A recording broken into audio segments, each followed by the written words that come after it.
Persiapan Porprov 2019 yang belum jelas pelaksanaannya tidak membuat KONI Kota Palembang berhenti melakukan pembinaan para atletnya. Sebanyak 26 cabur dilakukan pembinaan jika memang Porprov 2019 siap digelar.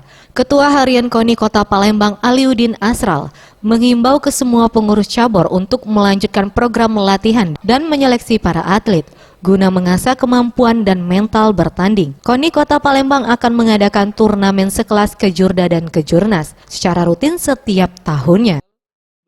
Mungkin waktunya yang mepet, mungkin kami hanya memberikan waktu hanya 30 hari barangkali atau 45 hari. Yang pasti dengan persiapan ini kami tidak mau lengah. Ya, terus terang kelengahan ini akan menyebabkan target kita tidak tercapai. Kita tidak tahu di kabupaten kota lain.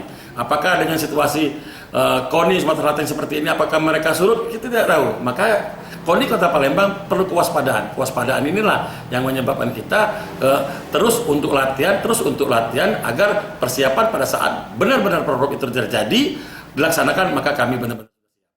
Pihaknya mendesak KONI Sumatera Selatan agar segera melakukan pemilihan ketua baru karena banyak program yang tidak jalan usai ketua umum sebelumnya mengundurkan diri.